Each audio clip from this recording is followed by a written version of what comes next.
They can't chat to the.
They can't chat to the.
Hello, welcome to Tranquility. My name is Salsa, I'm with Weasel, and tonight we have a really good game between Krakens and Wild Catgirls to get things started off with this first week of the season. Yeah, this will be interesting, especially since we just had a patch like 6 hours ago-ish. Something like that. So it'll be fun to not watch Malga Symmetra Reaper, hopefully.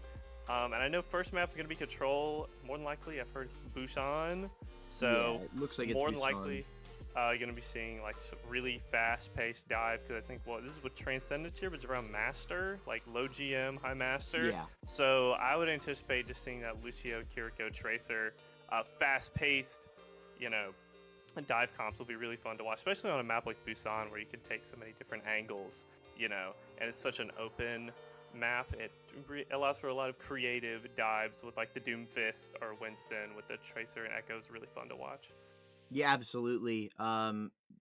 Especially like you get a nice mix especially because mecha base, like that's where you actually might start seeing some composition changes. But for downtown and for Shrine. Those two maps definitely are dive-centric, and we're going to see a lot of that going forward. Yeah, for sure. I mean, I don't know a whole lot about these teams. I know their names, and that's kind of it. So I don't know if like they have any particular style they prefer, or like they have any one-tricks on their team that really want to lead toward their heroes or something. Like I said, we're probably not going to see Malga, but who knows? We'll maybe Kingpin comes out and they're the craziest Malga one-trick I've seen in my life. I don't know. Kingpin So was an all-star last season, so probably going to see a pretty good set of tank play from him. Yeah, Wildcats also just have a group of 5, and that is it. So we're not going to see a substitution from them today, and I think that's like it's always interesting to see just a group of 5 where it's the synergy just has to be there. It's all team synergy and building around that, not necessarily hero picks, because you don't have that flexibility in something like a tank swap. No, yeah, I usually, whenever I'm looking at rosters, like when I'm playing a tournament or watching a tournament, seeing a group of just 5 people makes me way more confident than if they have like 9 people on their roster, because that shows that those 5, like, you don't get subs. Like, these people have to figure out a style that works for them to come together, and I think you usually see way more, team synergy when you just have 5 than if you have like a specialist player. Which I know certain like one-trick teams can make some really creative and fun stuff happen, like Oh Yeah and EMEA for the OWCS, where they have multiple, like 7, 8 people on their team. But again, they're all one-tricks. You all know what that person's going to come into play, so they can be prepared for whatever meta comes around. But when you just have 5 people, like, you gotta either be really good at your style or be very flexible, one of the two. Absolutely, yeah. I think. So, should be heading into map 1 soon. Okay. Yeah, I think it'll be interesting to see if some teams still try the Malga meta. If they don't just revert to what you should have done last patch, which is basically where we're back at. Because they've scrimmed on it for like a week. I was gonna say, sometimes you just kind of opt to what you've been playing, rather than rather than like try to go back to what you were playing a couple weeks ago. It's like I've been playing Malga for 7 hours a day for a week, so I might as well just play that, even though he's like worse than he was before they buffed him. They like nerfed him. Not only the buff they took away, but they also took 25 health away, so he's even squishier than he was before. Yeah, it's a thing where if this match was happening on Thursday or something, you could say that there's enough time to maybe just get back into the swing of things, but the patch happened today, so there's no time to adapt. This is just either what you remember or what you scrimmed. So this will be an interesting game as we're hopping into our map pool, starting off on Busan for control. And I mean, we talked about it earlier. I think that this is a good map it's a good litmus test for this patch change, and to see how these teams can adapt and show what they can do. Yeah, absolutely. And I think this so we're starting on what's it called, Shrine. It's the big drum one. Yeah. I think if you do kind of want to diverge from the meta and play more like slower, even like poke comps like Ana Zen, I think this is the point to do it on. So, and I've seen Catgirls are probably actually going to be rolling out on just that, except with a BAP Zen angle comp, and they just want to play like super split and just keep Kraken from who's going to be rolling out on a rush team.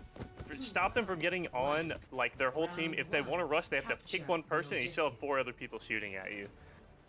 Yeah, I think that's going to be interesting playing into Kraken's rush composition, because they're just going straight to it and just taking the right room and waiting to see if they can get a rush into Wild Catgirls, but the rotation from them just don't really line up, and they're getting their way to point. No, yeah, I see Catgirls doing exactly what I was saying. They're all just rotating around, trying to stay as far away as possible. I anticipate, but Kraken is just walking right into them, straight into them. Both cooldowns come out, and what an insane headshot from Lore. Just threading the needle around the defense matrix. The second that drops, just going for that headshot. Yeah, I mean, just getting that initial pick on such a key target like Nimrod is just so difficult for Wild Catgirls to deal with, and the team's just going to fall apart after this. Just have to retreat right now. It's just, maybe an exit frag as well onto Tavoka. But there's, changes are coming out really quick. They're just going to, I think, mirror the rush composition, and that's their game plan going forward. Yeah, that's what I kind of anticipated, because it looked like they were playing as poke comp, but they didn't really take alternate angles well enough, so where exactly the Doom scenario happened, where they just almost got walked on as 5 and couldn't do anything. So they're just gonna opt to mirror the brawl, except no hit scan. The Genji, they want to play super fast here. The window's gonna come out, but what a great wall for Water to cut that off and get both tanks. And may cut off, both walls come out. Both Nemesis are down, so we're gonna be slowing down for a little bit. But Krakens want to stay on the gas. They just want to keep controlling this space. What a great wall again from Water coming out. And we got Cole here. Cole's going to... Cole is just beaming. Yeah, it looks like the Catgirls are slowly going to fall as their just cooldowns are not rotated well enough to withstand the dive from Krakens. Yeah, especially that Coalescence just kind of shuts down just a big source of healing. You can't really outburst that, and that damage too is just really difficult to deal with. They didn't have ultimates up, and they're still quite a bit away from getting any ultimates up, at least during that fight. Now they will have a Blizzard, they'll have this beat, so they will get this one last fight, but they are in last fight territory. They cannot lose another one, and Krakens have everything but that coal. Yeah, and I'm looking at both Blizzards from both teams coming out. It doesn't look like anyone's going to get frozen on either side, but it's going to force the beat out of Nimrod. While Catgirls trying to go in, trying to punch Water while they don't have their ice block, and it's going to pay off. But see, Darkler using their annihilation here could end up being a mistake unless they can clutch this out, which they absolutely can. And then Big Six Hunter opts to go for their own annihilation 1v4, which I guess you kind of have to there. They're at 99. You have to do something. Yeah, his last fight, but it's just so desperate and ultimately in vain, and Krakens will take point 1 of this first map. Well, yeah, that was pretty dominant by Krakens. It's a 100-0 scoreline, and you can kind of tell just from the gameplay. It looked like Krakens were just playing much better as a team, playing around their Mei walls especially were super clean from Water. Yeah, always absolutely. catching at least the tank. Yeah, Water was really good with those Mei walls, and it did not help that Wild Catgirls, because they had to switch off of that initial composition, they were always a step behind in ultimate charge compared to Krakens. You probably could have potentially had a real fight, one fight earlier, if they started out on the rush, but because of that, they only had that last fight. They had to commit everything, and that desperation just ultimately did not allow them to get where they wanted to go. So key difference here is the Tavoka on Reaper versus Lure on the Sojourn, and Lure's been doing really well on the Sojourn so far this match. Speaking of.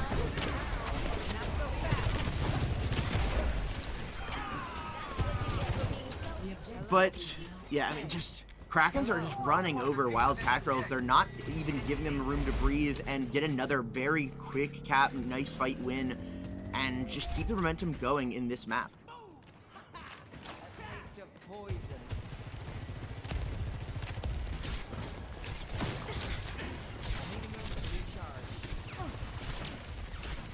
As we re-engage here, just Wild Catgirls trying to make their way in, just have to deal with the potential wall from Water, and wall's forced out for Wild Catgirls, doesn't find anybody caught out of position, and Tavoka's already fallen, so just going down. Now both DPS are gone, and this is another fight loss for Wild Catgirls. Have to retreat or die fast, because this fight is going nowhere.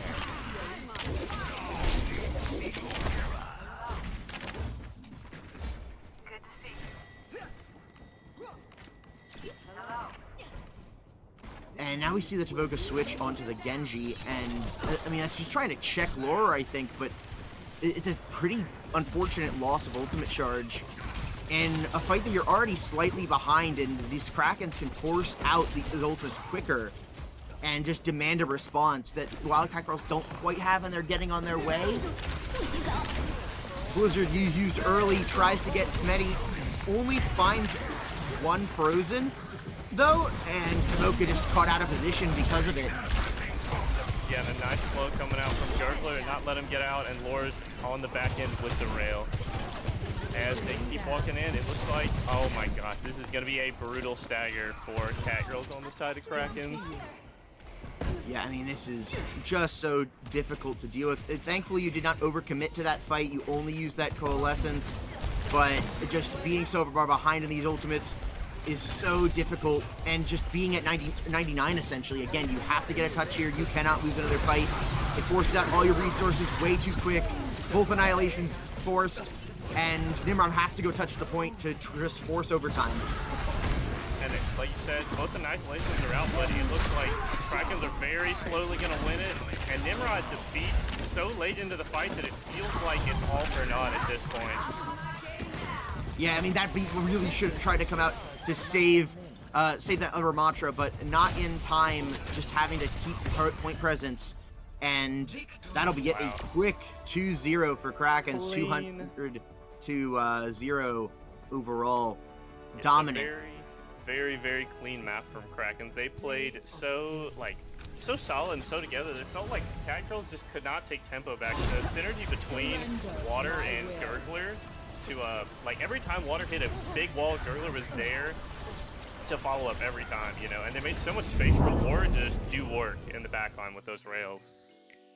Yeah, absolutely. No, the synergy from Krakens has been just insane, and now we do need to see how this group of 5 can adapt to that. And if that's maybe a map pick that's slightly better for not playing Rush, maybe that's a weakness of their team, or if it's just trying to answer the dominant play we've seen from Kraken so far. Yeah, we're going, what's the next map? Hybrid? So Hybrid is the next map type, yes. And if we're looking at the hybrid map pool, it is pretty favorable toward Brawl. It's Eichenwald, Kingsrow, or Paraiso, which Brawl is good on like every one of these maps. So if Catgirls are trying to run away from Brawl, they will, just like in first map, not be able to get away from Krakens, for sure. Yeah, I think it's more so what you can play into the Rush versus what you can do to stop them from playing Rush at all. Yeah, and true. like Kings Row, you're gonna play Rush. You're not gonna try to opt to dive or anything like that. It's not an option. You could see that on something like an Eichenwald or Paraiso, but it is difficult on both of those maps. I think I would lean slightly towards Eichenwald there, but Yeah, I'm not I sure. It is a definitely would. difficult position to be in. No, I think you would definitely have to lean toward Eichenwald just because that second point is, so if you can like halt their progress on second point as the defensive team, the offensive team has to like cross no man's land Exactly, to get yeah. back into the fight, because you can't just sit on cart on second. Like, you have to go to the castle. If the other team is sitting on top of castle and you're on low ground, you lose every time. It doesn't matter what comp you're on, you know. So I think if you're Catgirls, you're probably going to lean toward the Eichenwald here, just so you can, if you can manage to take tempo for just one fight on second, you can hopefully hold them there and just keep catching them on the rotate, you know, from up top. Yeah, you're absolutely right in analyzing that. It is just you really have to play around that second point. First point's difficult to hold regardless, but particularly for a dive comp, if you're looking into a rush comp, that's very difficult. It's more feasible to get that defense on that second point. The issue is if you do give up second, third point is not pretty for dive compositions. You have to switch to rush, and that is such a difficult position to be in when you're on the defensive side. And regardless, offense on Eichenwald can be very troubling, especially if you're trying to force something like a dive or some other composition like that, but not just pure rush. No, yeah, I definitely think, I mean, you could go, Eichenwald is like, obviously we're talking about Eichenwald a lot, but I think Paraiso, even like Paraiso second, is pretty rough for rush at certain points too, you know? You know, the second points on the non-Kings Row maps are better for non-rush comps, but they're still playable. Kings Row doesn't count. Kings Row is a rush map. It always has been, always will be. You can't remove that from its DNA. And Paraiso is the pick, so it looks like they value that maybe a bit more flexibility on first, and that slightly better, more advantageous position overall for a composition on second, even if you don't have the dominance of holding second from the castle. Yeah, I think that it makes it a little bit easier because second is really good for non-brawl, but third is also pretty good for non-brawl because you can just sit on like the very back of the point, and you still have pretty good angles on any brawl comp that tries to come through. But it looks like Krakens are going to be on first defense here, and they're going to be looking to play a like an Ana Zen dive here. Yeah, so it looks like both teams will be doing that. Just going by what Wild Catgirls have locked in the spawn room, but we're still waiting for Kraken's DPS. And yeah, Water switching to the Tracer lure on that Ash, so will be their version of dive. Ooh. Oh, okay, so we're actually going to see a Mercy instead of the Zen. That is interesting. Why do you think they offer the Mercy here instead of the Zen? I think you're trying to capitalize on lure, being able to like force people into the flanks that then Water can harass, as opposed to just saying here's a Discord orb and here's a Harmony orb on and Water, you go kill them. I don't know if I agree with it, but having that res can be super useful on first point, just being able to potentially remove an opening pick from the enemy team. But it is an interesting pick regardless, as we see some opening skirmishes getting some early damage onto Big Sim Connor. Yeah, Big Sim Connor having to take a lot of damage there. Their Matrix going really low early. And Taboka also getting really low from a headshot coming up from Lord there. That damage boosted headshot is deadly on Ash. It looks like Gurgle is coming up here, trying to take space, trying to keep Dude's boss from taking that high ground with Taboka. Because if they can just sit up there and farm rail, it's going to be really difficult for the Lord to even get anything done because of the threat of the Discord one-shot from the rail. Yeah, absolutely. That is kind of the trade-off of when you're playing this Mercy, you have to respect the Sojourn, because you don't have that easy tool of Discord, and then you can take a step back. Nimrod dropped very low there, but was able to survive. Very good peel from Wild Catgirls, as now Krakens take this right side approach, try to go on the high ground. They will knock out a mech. Oh, and then Mana Boost comes out. Just gotta walk over him. There's no shot. They can't do anything there. Yeah, very, very long first point push from Wild Catgirls, gets nothing, and sent back to spawn. Just like very close to maybe breaking through, but could not do that. Had to use a lot of resources to save Nimrod, and Krakens are able to shut it down. Yeah, you don't really feel the weakness of not having a Zen instead of having Mercy, because you don't really get punished. They didn't really get a chance to dive on the Mercy, so you didn't really see that weakness come out. Lord could just sit up there with the damage boosted headshots and Dynamite, and they feel unthreatened. As it looks like Wildcat Girls are just going to get trapped in this corner again, but they have Bomb to at least make space if things go awry. What a huge eat by Connor there, being able to catch the pulse from Water. As, oh my goodness, Unizigi just caught like in the wide open, can't do anything there. Yeah, no, that was just nasty and just very unfortunate for her. And both supports are now down for Wild Catgirls. It's going to be a lost fight, and just brutal. A lot of invested ultimates, both the bomb and that Transcendence, all for naught. Krakens have keep this defense going and have been very, very good. Just being able to play around this composition from Wild Catgirls. They know what they're doing. They have a plan. They're executing on it very well, and they're able to force out the supports. Put them in the sightline of Laura and just cause chaos. Nice. Funny sleep, nice. Yeah, but I think if you're Catgirls, you're not tripping too much because you have Nano Blade coming up here. Absolutely, and they don't have the bomb to like zone off Nano Blade. They still have Bob, which can be kind of scary, but if you can still get in there and slash dash on the Mercy, it shouldn't be too bad.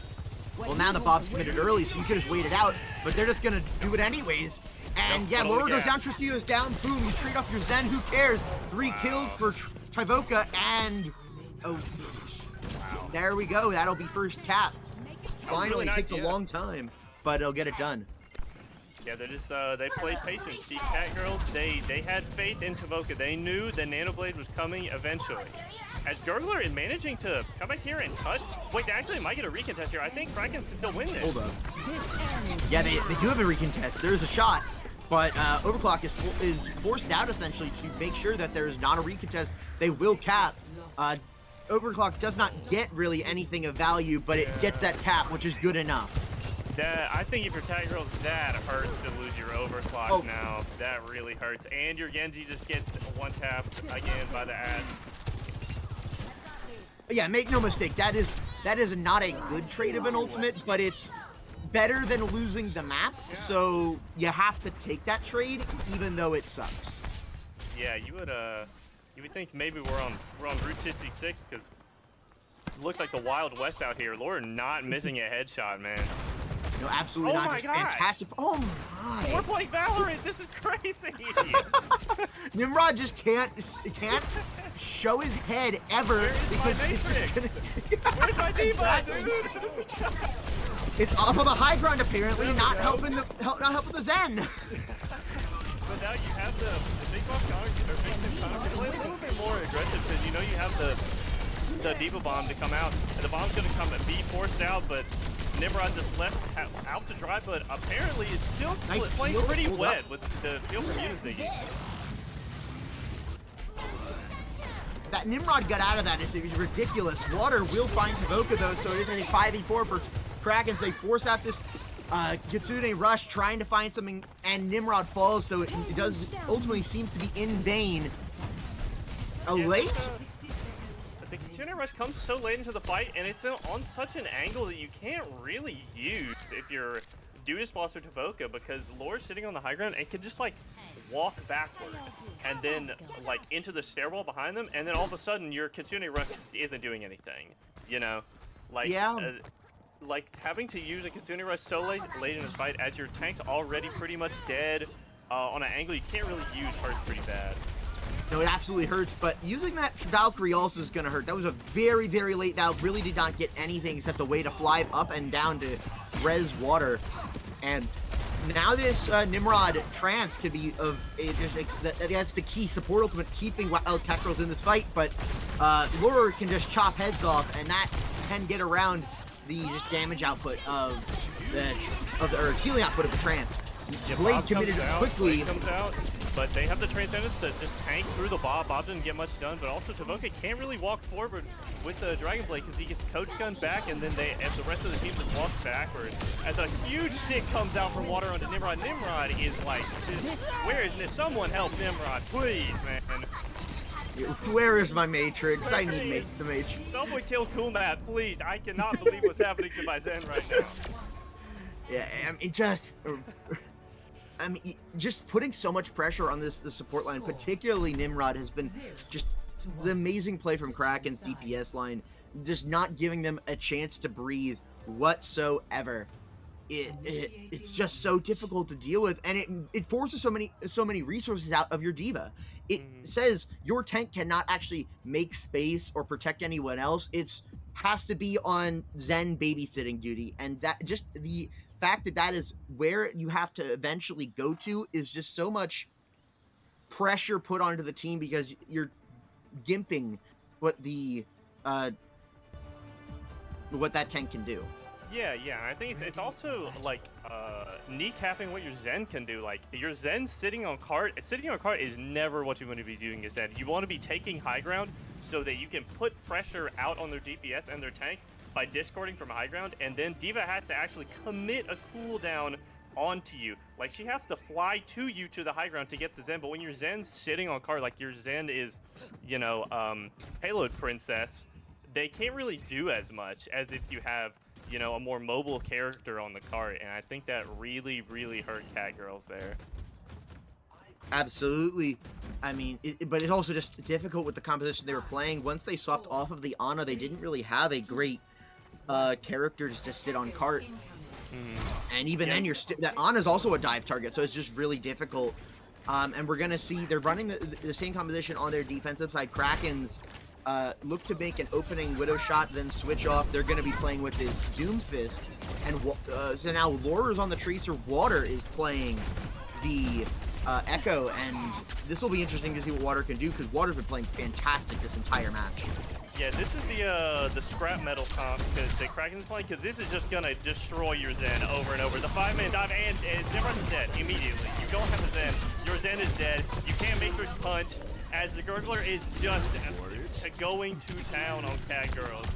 This is absolutely brutal. What just a savage beating from the Doomfist there.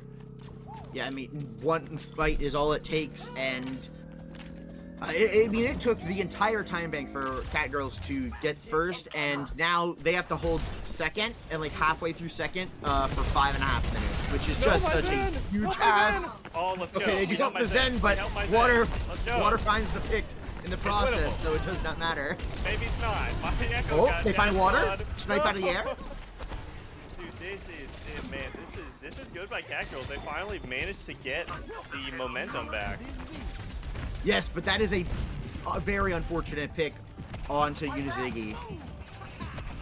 Yeah, and it looks like I thought Catgirls were in control, but we're just watching the cart just charge forward from Krakens here.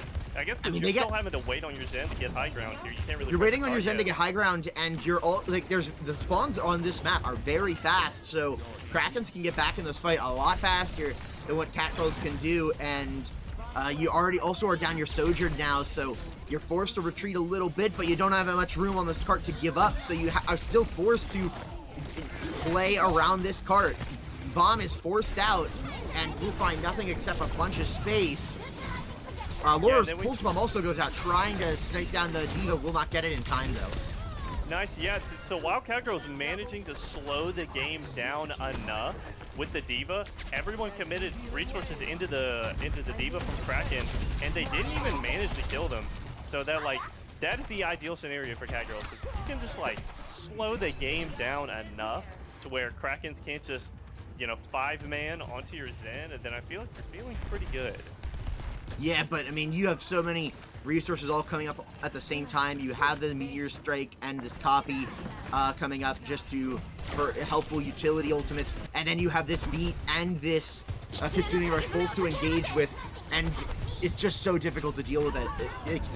Trisky dies. Nice. Never mind. Yeah, that was shuts a really it down. nice pick.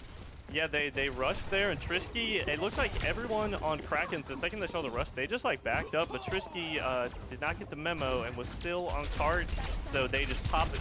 Discord goes out, they instantly got one tap there. That was a very nice, clean fight, but I think you feel fine about that if you're a Krakens, because you didn't invest any ults, and it was a fast fight, so.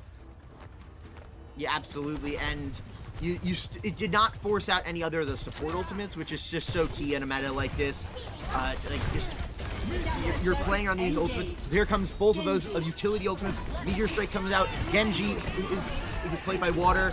Blade is forced out by Tybora. Does not find anything. Both just DPS fall quickly, and this will be the end of that. Yeah, so total. Yeah, Water's just saying, well, everything you can do, I can do better. Copies the Genji and does more impact than Tavoka's been able to do the entire map in one fight. What a clean map from Krakens. Yeah, Krakens continuing their role and not really showing signs of slowing down, up 2-0 in their first match of the season. Yeah, they're looking really, really nice there. I think that map was pretty rough. I think playing the Zen there is maybe a bit of a blunder, in the fact that Krakens have proven that they have the synergy to just 5-man on your Zen. So you have to hard commit to keeping him alive if you want to play that comp, which it did not seem like they were, except in certain scenarios they managed to peel the Zen enough. But it feels like that was not consistent value they could get, unfortunately. Yeah, absolutely. I mean, it's just, they're just the pressure that the DPS line of Krakens, we talked about it during the map. The DPS line that is just applying so much pressure to Wildcat Girls, especially their support line, particularly Nimrod. It's just been so difficult to be able to play around that this entirety of this series, particularly on that map, because of just the way that they were playing the dive composition. it was just fantastic to see, and it looks to be if that's the play is what we can expect from Krakens for the remainder of this season, they will be going very far. No, yeah, they look really good so far. I like how fast they play. I love that they play confidently. There's no like half fights. It's either we're all in or we're all out. There was a couple, like there was one time on that map where Trishki got caught out while they were like getting out from a rush, but that's things you can clean up in scrims. That's one time, and 2 maps so far. And I believe next map is Flashpoint. Yes.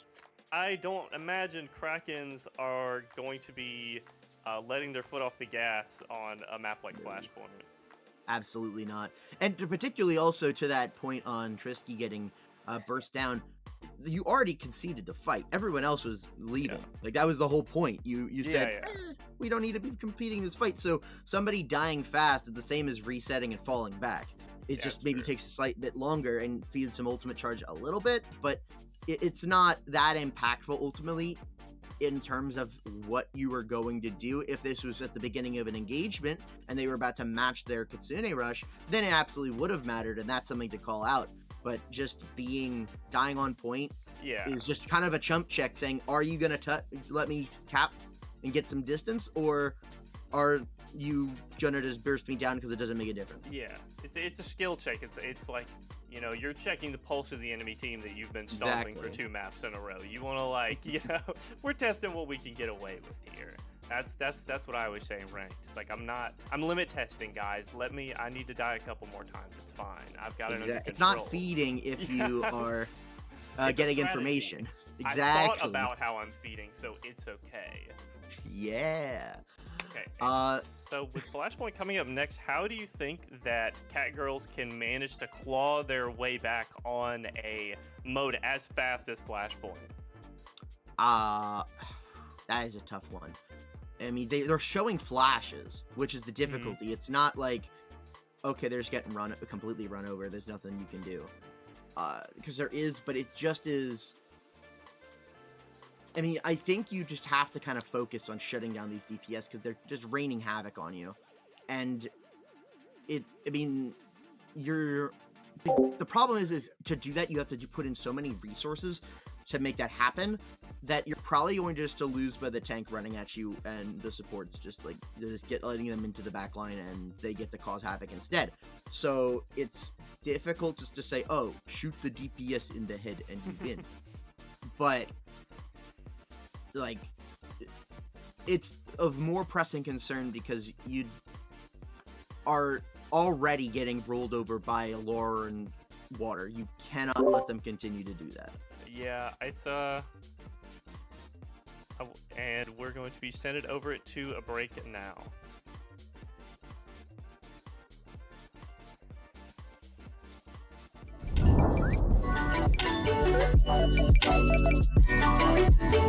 Do I like a little game? I do. Do you want me to come play them too? Do I like a little game? I do. Do you want me to come play them too? Do I like a little game? I do. Do you want me to come play them too? Do I like a little game? I do. Do you want me to come play them too? Do I like a little game? I do. Do you want me to come play them too? Do I like a little game?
Welcome back.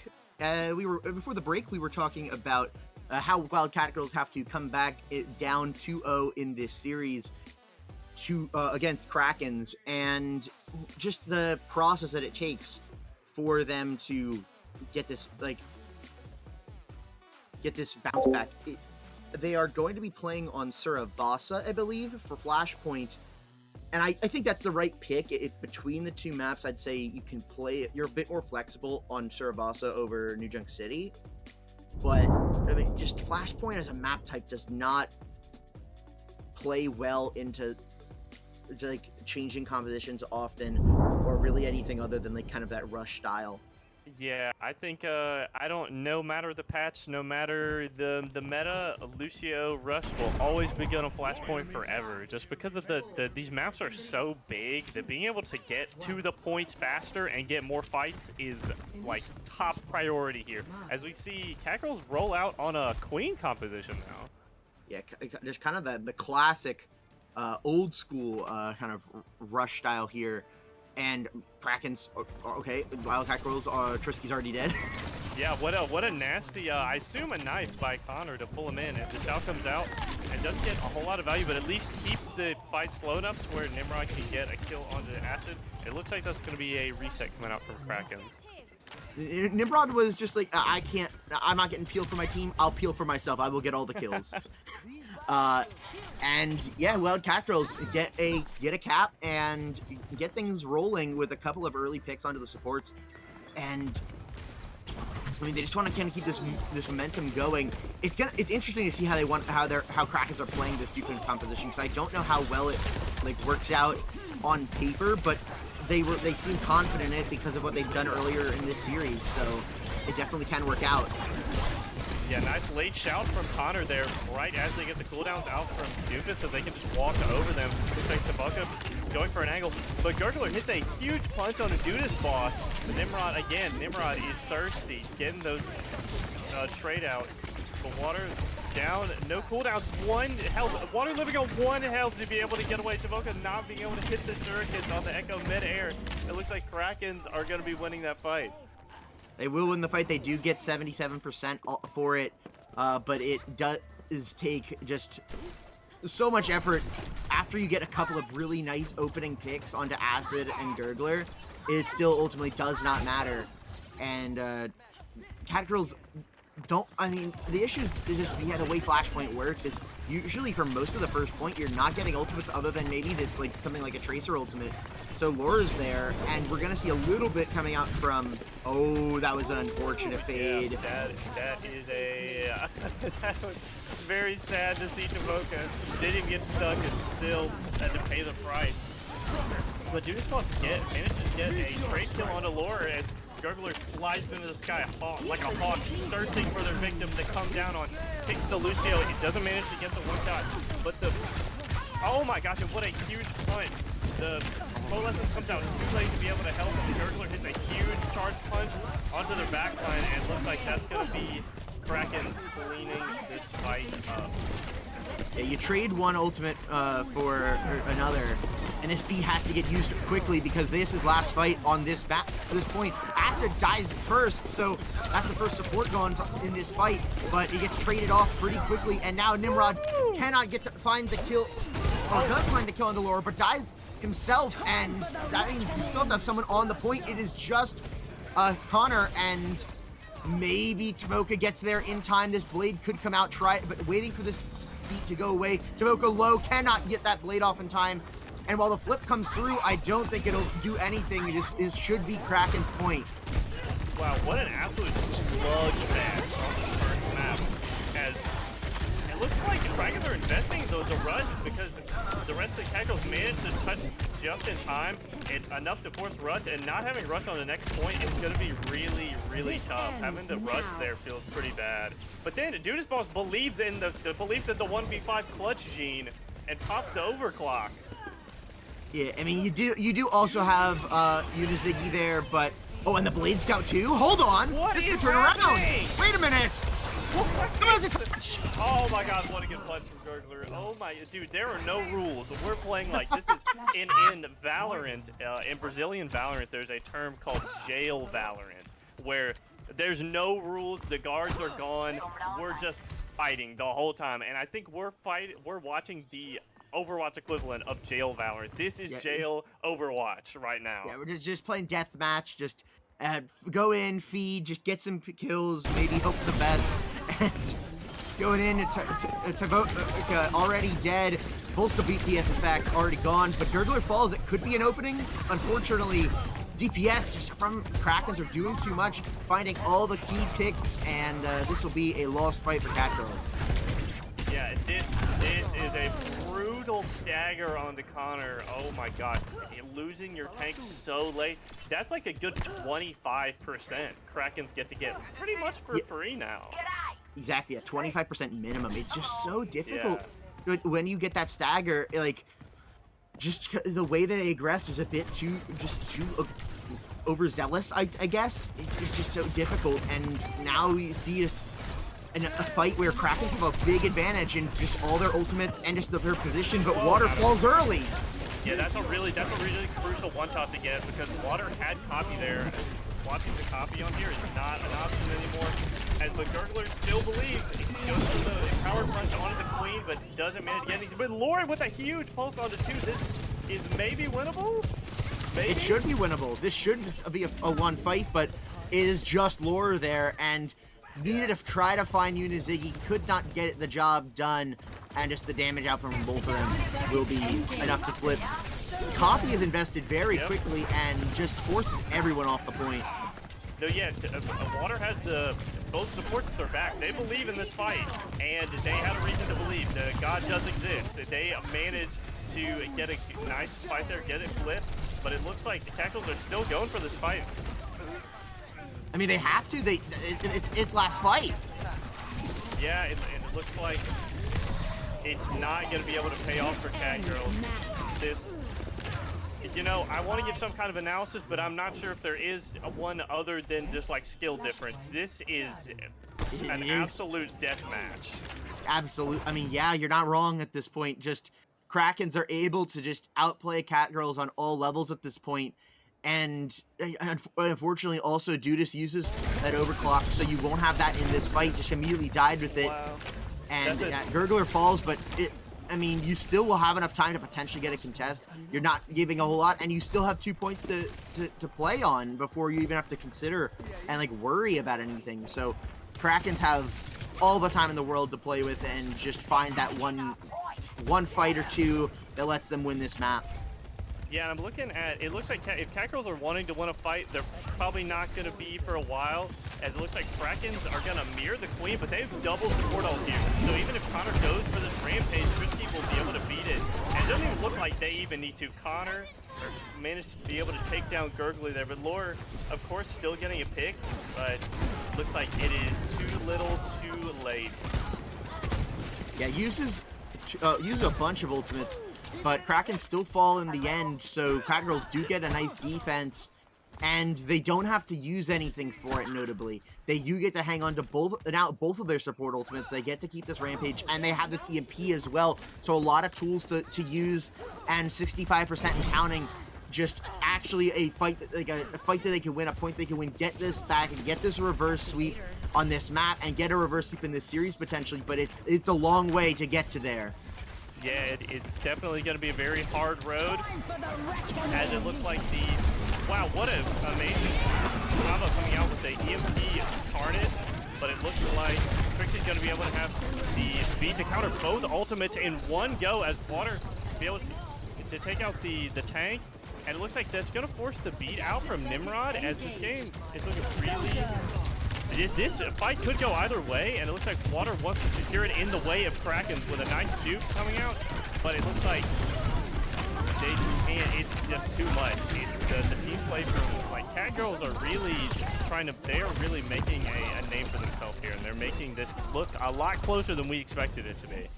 Yeah, no, they do finally get that point. And the key thing is they cycled their ultimates well enough, particularly that EMP. Taivoka is already at 75% to another one. Just amazing ability to grind that up, and is going to be the ultimate that lets them into this next point, because they're down on just about everything else. Yeah, and Krakens, they're swapping off the Sojourn over to the Genji here. I like Genji on this point a lot more than Sojourn, and I feel like I like it for Krakens because Krakens just like play so fast. Just not having to wait for rail, just dash in, start playing the game immediately seems like a really good fit for them. Time for the reckoning! No, you're right. Early Rampage is committed. We'll find a lot of damage onto Connor, and Connor will fall, so Tank is already gone, and I mean, yeah, no other ultimates were online for that fight, so I don't think there's going to be anything committed. I think it's just a full fallback here, and hope to get that EMP up and use that in this upcoming fight. Yeah, that is I think if you're Catgirls, it sucks to lose a fight, but at least it's a quick one, and you're coming back in with EMP when they don't have feet yet. So I think this is not a bad fight coming in for Catgirls. If they can get a nice EMP, which they're going to go for immediately. And what a pick by Judas Walk. That was such a clean timing by Judas to walk around the corner right as the EMP came out. What good, just 3-2-1, ping the back line. Good play from Catgirls there. Yeah, I mean, just fantastic ability to just take that one ultimate, turn it into a fight win, and I mean, just great focus fire from everybody. Get the supports gone, and then just clean up the rest of the fight, and we'll gain a control of this point. But still, it's still close to enough to be able to use these support ultimates. They'll come online in time to at least match Krakens, that you're able to keep pace with them in this upcoming fight. Yeah, with both support ults, both calls coming out from both teams, the Dragon Ball Z fight, but it's going to be shut down on the side of Acid by the hack from Tavoka. The beat comes out from both sides, and it looks like Judas Boss and Tavoka going to be able to secure this fight. Yeah, it should be. Gurgler just barely hanging on and will fall. And yeah, now Kraken's starting to feel some pressure. They still have some resources. If they're fast with it, they might be able to get a touch here, but it's very unlikely. 90%. They have to walk. It's not going to be a Rampage good of touch. Connor. Yeah. Exactly. It's not going to be a good really touch, and rough. it's going to be a brutal ultimate. Water will touch, but will die in the process. Everybody else is trying to get in, and I mean, you do lose to Boca, but otherwise, Rampage is used. Yeah, this is just such a brutal engagement. And yeah, it looks like the Rampage is really the difference maker there. Like one team having Rampage and the other not is so brutal, because it managed to land on your key like sustain characters there of Queen and Lucio. Hitting both of them with that is really tough. Yeah. Unfortunately, though, because it was forced out there, this last point, you will not get to use it, and Krakens will have that online. They will have both their DPS ultimates as well. You're not close to much for Catgirls except this EMP, and even then, that's a good while away. So you're likely to have to do the same thing you did on 4th, which is just grind some ultimate charge, wait a bit, give up the point, and then actually get a solid engagement using that EMP as a tool. Lore falls early, though, so that could be their way in. Yeah, can't use ults when you're in the spawn room. Nice headshot coming out from Judas Boss, and another rail onto Acid right after that. And Water Blade, but is unfortunately slinging a pool noodle around. Cannot get any kills when you have no team. And Catgirls looking to leverage their ultimate advantage here. They're about to have Cole coming up. They're going to have both their DPS ults, and Krakens they'll be like barely getting beat when they come in here. So it'll be interesting to see if Catgirls can play fast enough to punish them not having beat and not having Cole. Yeah, absolutely. I mean, that is kind of the key, especially because you're still holding on to some of these ultimates. This EMP is going to be really key. If this EMP can hit me big quickly as this fight engages, it can be the thing that turns around. It's a 4-man. Yeah, but there's just no follow-up. Like, Tavoka goes in so early that it looks like their team really wasn't ready for that EMP. Like, Connor and Nimrod, Yuzi, they were still on point. Like, they couldn't really use that EMP. I was like, just and that, I think, is kind of the problem with Sombra sometimes, is that timing is so crucial. Like, if your comms, your timing is just barely off, Sombra gets no value. But we saw in last point, whenever you get that timing correct, it's an insta fight. So it's like you're on a razor's edge when you're playing Sombra, and not having the EMP coming in the second fight is really rough. Absolutely, especially because you did not force out those support ultimates from the side of Krakens. You had to commit your coalescence in that fight during it. So really, you're playing for this Rampage at this point. Yeah, and then so both shouts going to come out. It's going to slow down a little bit, but Krakens want to keep their foot on the gas. The beat going to be coming out from Catgirls, giving them enough help to be able to walk forward. But a huge, well, again, a huge overclock by Dudes Watch. Go ahead and take out water early in the fight. Rampage is 3, and it's not close. Wow, what a great combo by Dudas and Connor. Connor hitting a 4-man Rampage, so it's just such easy pickings for Dudas with the overclock there, and this may be a map win for Catgirls if Krakens can't win this next neutral fight. Yeah, it is a neutral fight. They're not. No one's as close to any ultimates, and just being on point is just so critical. You can play around on the point, play around it, and Trisky already dies. That's so bad. Yeah, just starting that fight at 94%, you have to go way before you want to, and it looks like Krakens just can't get anything done. They're like forced to touch point there, and they can't really like take time to get their Somber in position and get a good hat going and like set up for the fight, and it looks like they just like immediately win that. Yeah, Catgirls will make it a series. They get their first map and make it a 2-1 in favor of Krakens. But it's still a long road ahead for them to potentially try to win this series. But I mean, it's the first step that you have to take. Yeah, it was almost like the eulogy of Catgirls going into this map, because we were talking about like how do they win this, and can they win this? Like how does this happen? And they I mean, they kind of show you how they won it. They managed to like match the pace of Krakens. Is not like forget the Zen, forget playing slow. We're not going to figure out how to play slow. We're just going to match the tempo, and beat them at it. So going into the next map, which is, what is the next map type? It is Escort. Escort, which I think if you're Catgirls, maybe you're not super excited about, because like that Queen Rush isn't especially good on any of the Escort maps, Dorado, Route 66, or Gibraltar. These are all like heavy dive maps. So I think if you're Krakens, you're pretty happy to go into Escort, because they've shown on Pada ESO that they are very willing and capable to play the dive. Absolutely. I think, at least in my head, the tier list is Dorado 3rd. Like, I don't think you necessarily want to take Dorado if you're Krakens. You absolutely can, because the Krakens can play rush themselves, and they can play dive very well. So it's how much do you want to enable them to play this Junker Queen rush anywhere? And I think Dorado's where you can play that the most. So I don't think they're going to be going there. I'd imagine it's Gibraltar or 66. Probably leaning a bit more towards Gibraltar because of just what that forces Catgirls to do. But if Catgirls have adapted, Gibraltar, I think, is a more risky pick overall. I think either Root or Gibraltar is both really good, because I think Laura in particular has shown they're very capable on long range hit scan. Yeah, exactly. Which long range hit scan on Gibraltar is kind of good on all 3 points. Like there's a key crucial position on all 3 points where you can have an Ashe or a Widow or a Soldier or Cassidy set up and just rain down fire on. And if Catgirls can't get like key rotations off on that map, I could see that being really good for them. Root is still pretty good, but there's a lot of ways you can kind of avoid the high grounds. Like on first point, you can hide in the gas station. On second point, you can hide in like the jukebox and then the second gas station. Why are there so many gas stations?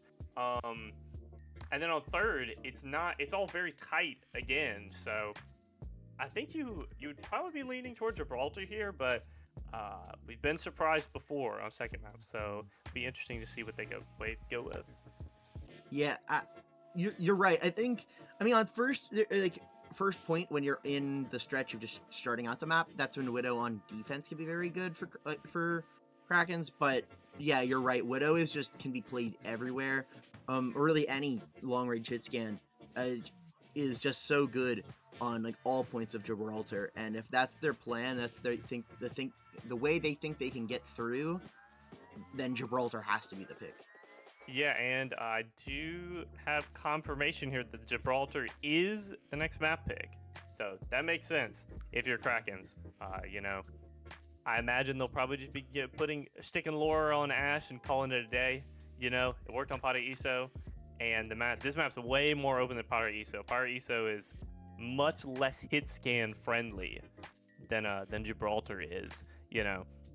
So Yeah, we talk actually, a lot about how Krakens can win this, but how do you think that Catgirls can kind of fight against what Krakens may be wanting to do on this map? that's where the difficulty comes in. Going by Parisio, we know that like they kind of got diffed on the dive, so you can't just say, okay, we're gonna play dive. You could try to go for a counter sniper and deal with lore 1v1 and play around that, which is probably the strategy I think they're gonna take. The third option is say, who cares about like metas and anything like that, and like playing into compositions, just play the composition that worked for us. Yeah, I think and just run on the queen anyway, which is an option. I don't necessarily know if it's the best option, but it is the tool that's worked for them, so I don't think that it's a option they would just completely write off. no, I don't think Queen is awful on Gibraltar. It's not terrible. You know, it's not like Hog or something. You know, Of it can course. still provide a lot of value to your flankers, at least getting that like shout at the beginning of the fight, so your flankers can just like end to end, just don't care about positioning, just go on your hit scan on the enemy team. So I think it still wouldn't be a bad pick, but it still will probably be a struggle for Catgirls. But we said that before Cervasa and they won it, so clearly Catgirls will just do what they will do, and our analysis is null. Of course, that's how it works. We Yeah. hype up a matchup, we hype up the way that teams are gonna play, and then they just say, I think I'm gonna play this way instead, and we're gonna win. And that's how it works. That's what happened, and I'm all for it, man. And it looked, one of like the key difference makers, it felt like on Cervasa, was once Tavoka went to the Sombra. Like that helped a lot. You know, having that disruption EMP plays seemed to be really, really good for them. So I'd like to see maybe you try the Sombra again, but I guess it's a little bit more difficult on this map. Yeah, outside of just the just good EMPs, just good hacks in general. A couple of times just taking acid out of the coalescence, just straight up not having to commit an ultimate, just hold right click, get that job done. I mean, that's just great heads up play and turning the tides of a fight around, just nullifying a support ultimate completely. Yeah, that's definitely could be a big part of it. It looks like Catgirl's not going to go for that, though. They're going to be looking for, probably just go for a cheeky pick on the Widow. We'll see if they swap over to, I guess, not doing that either. One thing it is interesting, though, is Kraken going for the Brig here instead of the Lucio. Why do you think that could be? I mean, probably to maybe potentially allow water to have the healing from afar. But acid does the same job anyways. I think really what it is we're willing to play up high, force you to come to us until we drop down, and at that point, Lucio's not the pick because you don't need speed boost, and you can play around the Brig a bit more. I do think it's not like textbook pick, and I think that's why it's just in that mix-up of not what you're used to. Getting up onto this high ground's more difficult. That's very true. If you can just sit on high ground, then you don't need speed to get back up to it. If you just sit up here, I think it's really good anti-dive as well. Like if you just plan on sitting in one position, you don't need the speed to rotate to be able to have the Brig just lock it down like they are now. Is very valuable. What a huge 4-mana anti though. But it looks like they can't really get any value out of it. Like there was a huge anti, but it looks like nobody on Catgirls had cooldowns to actually like follow that up. That is a tragic fight loss for Catgirls. Yeah, and Laura just chopping heads off in the process. I mean, yeah, you're right though. No cooldowns, just not a lot of. Unfortunately, just a bit poor miscommunication from Catgirls. Great anti-nade, but no follow-up because no cooldowns were there to actually do anything about it. Because there was a lot of people low. That should have been the fight winner and potentially just win first outright. And unfortunately cannot get there, so... Yeah, and I think if your Catgirls, that hurts because the only communication Krakens need is to call Bob, as Laura's going to be having Bob on this next fight, and Bob, if they can just play slow enough to where Catgirls have to engage and waste an ultimate, then Bob for space while they have all their amazing ultimate just like rally so it can slow the fight down. I think it really hurts Catgirls. As the nano comes out, the bomb's gonna be used just like I said, just to buy some space, stop that nano from getting value, but it already did. It already took your break out of the fight. Yeah, no, the nano on that Winston just does a lot of damage. A lot of damage is just eaten away, and that sleep dart goes through, but not in time.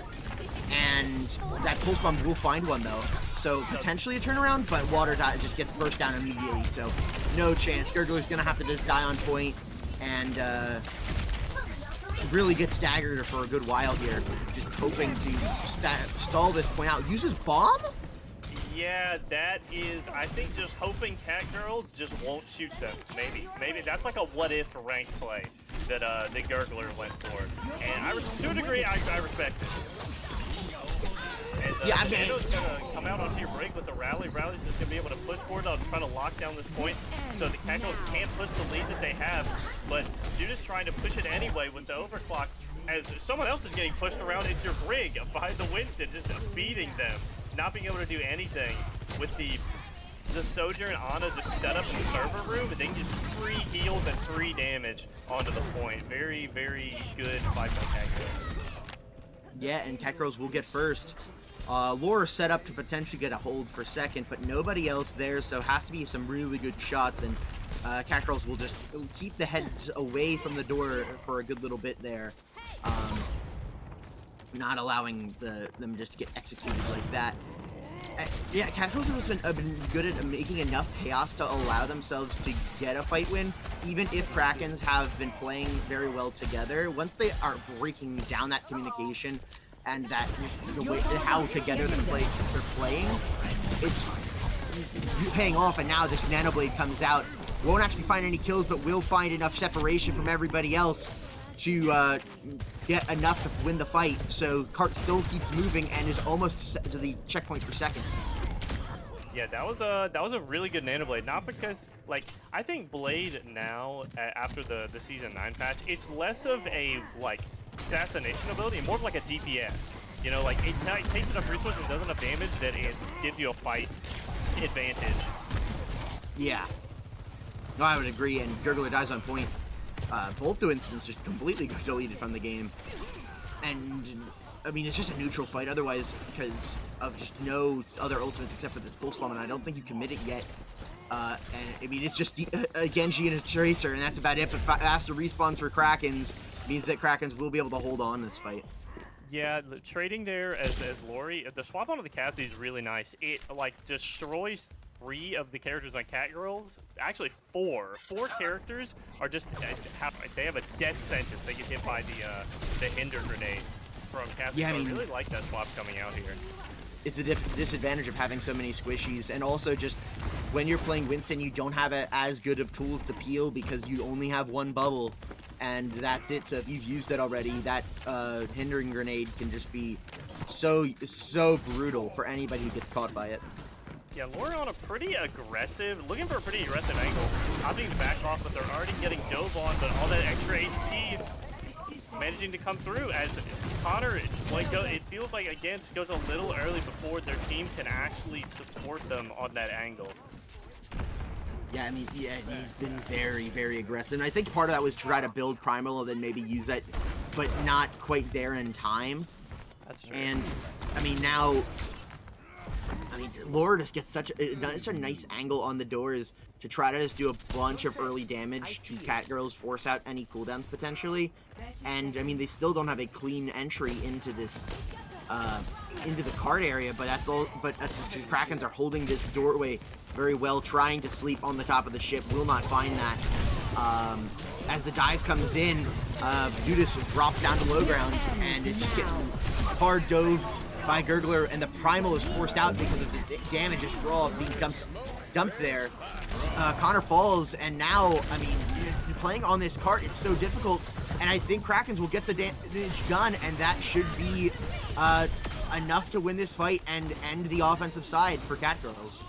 Yeah, that's, I mean, just by way of ultimates, that is a tough fight for Catgirls, because Trishki has the rally, you know, they have Nano, they have the High Noon, they have so much, like, they can occupy so much space with both the rally and High Noon having to walk into those two ultimates is horrible no matter what characters you're on. It feels even worse when you don't get to use Beat, you don't get to use Blade, and you really can't do much against. And the Brig felt like an unorthodox pick, but it felt like it paid off completely for Krakens there. Yeah, I'd say so. I mean, it just is a very nice tool for being anti-dive, and it worked out for a good portion of first, and definitely worked out on second. It was a very, very smart pick, and a very creative solution to a potential problem that they've been able to shut down. So now Krakens have a clear goal for victory. About most of the way through second. So if you can complete first and second on Gibraltar, you've won this series 3-1. Otherwise, Catgirls forces to a map 5 and but have a potential for this reverse sweep. And we're gonna see Ilyari coming out on Catgirls. Is this real? Have they left spawn? Are we actually playing Ana Ilyari here? It does. I don't know if it does not look like it, because I believe that's the. No, that is the Sojourn. So that's real. We're playing Ilyari.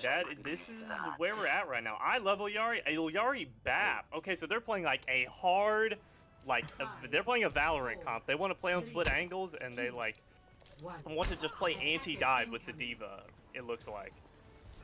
Yeah, I don't know how much I like that as much. I think you're committing a lot into this anti-dive, and I think you could be more flexible with trying to mirror what Krakens was doing on their defensive side with that Brig. I'm questioning maybe the Trissy on the Brig now on the offense. I think you really want a Lucio here. Yeah, having Lucio to be able to sit on card, having Lucio on card is a lot more comfortable than having Brig on card, and it looks like Dewspot's already just getting picked by Lore. What a nasty shot from Lore. And Simconer takes out the Gurgler, and it looks like that is gonna be it for Catgirls. Catgirls comp is really good at really good if you don't die. Like, I think the goal with Krakens is to absolutely just get on their supports and force them to use cooldowns, so then you can make something happen here. Because if you let these characters sit in the back of the map and spam, it's gonna be a really rough time. Absolutely, and also just a lot of pressure from Laura. We saw that in the last fight, and now just the sightline's so brutal. Just trying to find that, the head almost being chopped off of Nimrod's body, but still will stay alive. And again, challenging Laura. Finds water though, so job gets done ultimately. Yeah, that's a really nice pylon for a Nimrod, because it's like, it supports you on the cart, on blue box, on high ground, and their offensive team just cannot shoot that pylon. It's an unkillable pylon. You know, that's a free healing. You get all fight. You know, they have to hard commit, which is harder to do when you have a Widow. You can't hard commit as hard when you have a Genji or an Echo or something. Yeah, you're only diving with 4 people, and I mean, you do get that sightline to potentially take out a way of escape, but that's all you have, and that's not an actual body on the point. And now Connor diving in, just trying to take out Laura, and now the engagement can come out from the rest of the team. There's no threat of that sniper. No, and it looks like Laura, it just cannot work these angles. It feels like very difficult, because Gurgler just can't dive as hard. Except now they can. They be able to take a Uniziggy with the power range, but it will cost them their life, and may end up costing them this first round if they can't take some tempo in this next fight, as they swap to Doomfist to try to turn up that tempo. Yeah, and I mean, you also see Laura swapping over to that Sojourn, which absolutely was necessary. Early Captive Sun here. Try to get some picks. Will find Trisky, but Tyvoka falls in the process, and that pylon finally gets taken out. I mean, you also see another DPS fall for Catgirls, so some picks coming through over time, but Krakens, I don't know if they have enough people there to actually capitalize. It looked a very difficult 3v3, but no supports for Catgirls can be the way in for Krakens. Yeah, it was Acid that hit a crucial 2-man anti-nade onto Catgirls' backline to be able to secure that fight. It's the value of that backline. The Yari BAP is not just the damage they put up, but also there's just constant heals they have on each other with the pylon and with the regenerative burst, and be able to immediately just cut those off and be able to play without any healing in the game for one team is really, really nice, as they're going to be going. They still want to play a poke, but they're going to offer the Ana Zen here to, I assume, to shut down the Doomfist. Yeah, I mean, Same that with does the look like a Sombra play. coming out. Yeah, we know that that Catgirls really likes this Sombra and what it can do for your team. Devoka just being able to just take down Lure. Trisky falls quickly afterwards, and I mean, this is a way to stabilize 2 minutes 30 seconds on the clock, and I mean, this seems to be the way that Catgirls can get into this match, make this an even series. They almost got it done on first. They have the positioning to be able to do it on second. Just about 30 meters away from the Golden Box victory, but otherwise, I mean, the ultimates for Krakens are just not quite there. I mean, the key one here is that overclock that's getting mirrored for both sides. Yeah, and the Meteor Strike makes it to where even if your Doomfist gets hit by anti or sleep, they can always just, jump back and jump out, wait to get healed up a little bit from their ultimate, which gives healing now, and then they can come back in when you're feeling more comfortable and you know they don't have cooldowns down. And the Gurgler doesn't even get a chance because they get hacked, and while you're hacked, you can't use your ultimate, which is like the one thing that was going to save them in that fight, Absolutely, and now, I mean, nice anti onto Lure, 8 HP and a dream, but will get into the rally in time and won't die quite that quickly. Waterfall fall in the process, though, so still Kraken's a man down this fight, and the hack is just brutal even after that ultimate's committed, and Krakens will be sent back to spawn, and just reeling, minute and 10 seconds on the clock, not as many tools as they'd like. Still with this, I mean, that's a stagger too. Oh, that's just so difficult to deal with. Yeah, that was a very risky fight for Krakens, because they lose their tank, but then they pop rally and overclock, just kind of hoping to flip it basically and just win right there, just hoping to like outskill the enemy team, and you just hit every headshot on overclock, and they just aren't able to do that. As Gurgler able to meteor strike out of the hack, so they're gonna go right on one tap the Ana and the Sombra.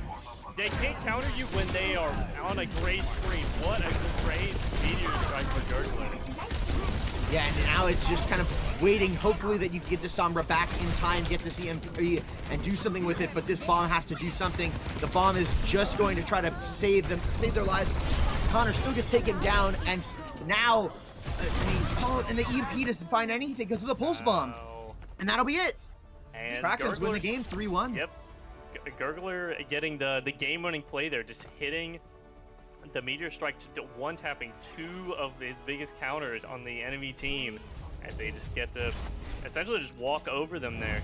Respawns are too long, they can't recontest in any meaningful way. And Krakens looked very clean. They showed, Catgirls showed signs of life on third map, as well as on the first round of this fourth map, but ultimately the teamwork from Krakens is able to win it out. Yeah, absolutely. I mean, it's a great thing that a team can show that ability to bounce back. That we almost got pushed to a map 5 despite a frankly, dominant first half. That shows that Wild Catgirls definitely are still a team to be reckoned with for the remainder of the season, but I mean, Krakens just are able to find that clutch fight in the end, identifying where people are stacked up and trying to avoid it already. Very good play and just a solid way to win this game. No, yeah, absolutely. I think you definitely can't cut Catgirls out in any future series for sure. I think with the way they play, I think they're a little bit a victim of the map pool in that none of the really good poke maps seem to be present here. So it'll be interesting to see how they adapt going out throughout the season and finding ways to play their style on the maps that we have present, or if they're just gonna commit to the meta, forget the poke, just play, Lucia Rush, because the map pool so heavily favors the Rush comps. Absolutely, yeah. It is. You're right in that ability to play around poke is kind of just put away so hard. Like, you could do it, but you're just fighting with such a handicap that it's very difficult to commit to it, and it will be how can you adapt to that going forwards. Yeah, absolutely. It looks like Krakens already found the adaptation, which is to play the meta, and they seem very confident and strong on it. You know, Yeah. Water was amazing on Tracer the whole series through. They were hitting so many amazing pulses the whole time. Laurer on the long range hit scan, getting a lot of peak key picks. I feel like that was the big difference maker here was the DPS from Krakens. When we're in a season of Overwatch where DPS is probably the best it's ever been in Overwatch 2. DPS is such a impactful role, and having two players that can dominate a server in that way is really going to help them throughout the season. Yeah, no, Lore and Water have been playing just out of their minds, and that should not change anytime soon. And I mean, you're right, absolutely, in the how much DPS matters right now in the current patch, and just the way that the game has changed. Having two big impact DPS and the team that's able to play around them really well and enable what they can do is just so key, and will be kind of that path to just winning this whole season potentially, is just in how well they can execute on that. No, yeah, I mean, Krakens, I feel like we know what Krakens are going to play, and they're really good at it, but I think Catgirls may have made a fan of me, because I like off-meta teams. I like teams that play weird stuff. You pick Ilyari Bap on Gibraltar, I'm going to tune in next time. Oh, You know absolutely, what I mean? yeah. Like, I think they may not get as many wins early, but they will hopefully get a lot more fans out of playing such a weird off-meta style. I mean, yeah, the power just to be able to send mix-ups though is also a way that every team must respect them, because if you disrespect the mix-up and disrespect their kind of off-meta picks, as long as they're making smart off-meta picks, you can just get destroyed by not respecting it. So it will be interesting to see how they go forwards as for the rest of the season. But that is it for today. No, this is our only match for the today, so we have nothing else. On behalf of myself and Weasel, thank you very much for watching it, and having a good night.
Smash that.